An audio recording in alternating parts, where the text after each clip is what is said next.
नमस्ते दोस्तों, आप सभी लोग कैसे हैं। आशा करती हूँ स्वस्थ और मस्त होंगे। आज हम दोस्तों बात करेंगे गुड़हल के पेड़ पर, क्योंकि ये बरसात का महीना चल रहा है। इस समय चारों तरफ बहुत ही अधिक बरसात हो रही है।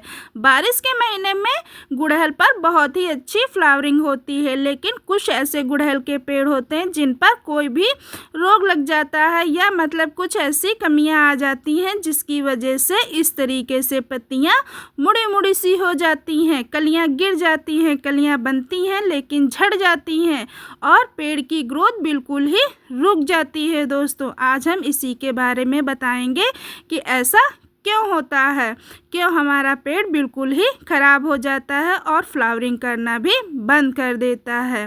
ये देखिए दोस्तों, ये हमारा पेड़ बिल्कुल ही स्वस्थ था, लेकिन ये वाला जो पेड़ है ये बिल्कुल ही अस्वस्थ है, क्योंकि इसमें जो भी कलियां बनती हैं वो गिर जाती हैं। पहले मेरा ये वाला पेड़ भी इसी तरीके से हो गया था, लेकिन मैंने इसका कुछ ट्रीटमेंट किया, कुछ बातों का ध्यान दिया, इस वजह से हमारा ये पेड़ बिल्कुल ही स्वस्थ हो गया और इस पर फ्लावरिंग भी बहुत अच्छे से होने लगी।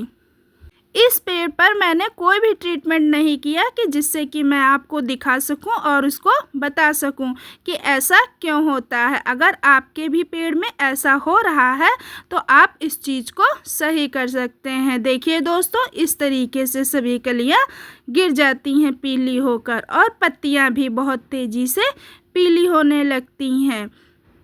गुड़हल एक परमानेंट पौधा होता है दोस्तों, ये 12 महीने अच्छे से फ्लावरिंग करता है, बस कुछ बातों का ध्यान रखना होता है।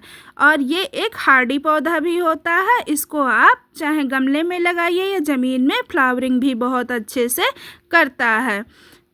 ये पेड़ फुल सनलाइट का होता है, आप पूरे दिन की धूप में इसको रखेंगे तो ये बहुत ही अच्छे से ग्रोथ करेगा और इसकी पत्तियां भी चमकदार शाइनिंग होंगी और इस पर किसी भी रोग लगने की संभावना कम हो जाती है। अगर आप जितना ही सेमी शेड में रखेंगे उतने ही रोग लगने की संभावना बढ़ जाती है, इसलिए इसको आप पूरे दिन की सनलाइट में रखें दोस्तों, आपका पेड़ अधिकतर स्वस्थ बना रहेगा। पहला दोस्तों मेन कारण ये होता है कि ओवर वाटरिंग। इस समय बारिश भी बहुत अधिक हो रही है, बहुत से गमलों में पानी रुक जाता है और बहुत ज़्यादा मॉइस्चर होने की वजह से इसकी पत्तियां इस तरीके से मुड़ी मुड़ी सी सुकड़ी सी होने लगती हैं। इसलिए आपको वाटरिंग का भी ध्यान रखना है, क्योंकि ओवर वाटरिंग से भी पत्तियां झड़ती हैं और कलियां पीली होकर गिरने लगती हैं दोस्तों। दूसरा कारण इसका ये है कि आपके गुड़हल पर जो भी कलियां खिलती हैं उनको आप खिलने के बाद में डंडी के सहित उनको पेड़ से हटा दीजिए, नहीं तो वो पेड़ की एनर्जी बहुत ही अधिक मात्रा में लिया करती हैं, इससे भी हमारा पेड़ कमज़ोर हो जाता है। तीसरी बात दोस्तों, तीसरी सबसे मेन बात, क्योंकि इस पर इस समय मिलीबग्स का बहुत ही अटैक होता है, क्योंकि मिलीबग्स का अटैक होता है तो वो जो है एक पेड़ से दूसरे पेड़ में भी फैलने लगती हैं और स्टेम से, पत्तियों से, फूलों से उसको मतलब जो अंदर इसके लिक्विड होता है उसको चूसने लगती हैं और कलियों को कमज़ोर कर देती हैं, इसलिए कलियां और पत्तियां दोनों ही बहुत तेज़ी से झड़ने लगती हैं। और चौथा कारण ये है दोस्तों, इसको पूरे दिन की धूप नहीं मिल पाती है, ये भी एक मुख्य कारण होता है कि इसकी कलियां और पत्तियां दोनों ही झड़ने लगती हैं। अगर पत्तियां किसी किसी पौधे की नहीं झड़ती हैं तो पत्तियों की ग्रोथ बहुत ही अधिक होती है और कलियां और फूल नहीं बनते हैं। ये हैवी फीडर होता है दोस्तों, इसको खाद की अधिक ज़रूरत होती है। पांचवा रीजन इसका मेन ये होता है दोस्तों कि इसके गमले की जो मिट्टी है इसमें न्यूट्रिशंस की कमी हो जाती है, जैसे आयरन, फास्फोरस, मैग्नीशियम, कैल्शियम, इन सब चीज़ों की कमी हो जाती है, इसलिए ये समस्या देखने को बहुत ही मिलती है। इसी वजह से मेन रीज़न यही होता है ज़्यादातर कि इसकी पत्तियों में न्यूट्रिशंस की कमी होती कि जितने इसको न्यूट्रिशंस चाहिए वो मिट्टी से अपने अंदर एब्जॉर्ब नहीं कर पाता। जाहिर सी बात है, हम लोग गमलों में लगाते हैं तो जितना जो न्यूट्रिशंस डालेंगे वही उसको मिलेगा, वही खींचेगा, क्योंकि ये हैवी फीडर होता है।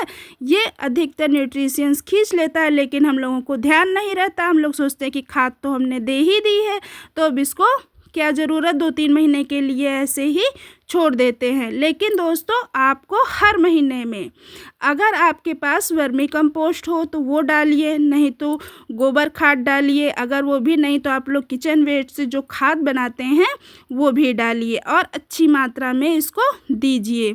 और बारिश के महीने में इसको सरसों की खली का लिक्विड फर्टिलाइज़र मत दीजिए, क्योंकि उससे फंगस भी बहुत तेज़ी से लगती है और वो कुछ नुकसान भी करती है।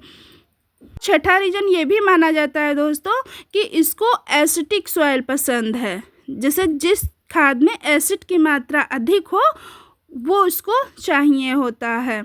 अब हम बताएंगे आपको कि ये मतलब कैसे सही कर सकते हैं। सबसे पहली बात दोस्तों ये है कि इसको आप फुल सनलाइट में ही रखिए, जहाँ इसको अच्छी खासी धूप मिलती हो, 7 से 8 घंटों की धूप। इसकी अच्छी तरीके से गुड़ाई करिए दोस्तों। अच्छी तरीके से गुड़ाई कर इसमें वर्मी कंपोस्ट या फिर मतलब आपके पास गोबर खाद, किचन कंपोस्ट, कोई भी खाद हो तो आप उसको दीजिए।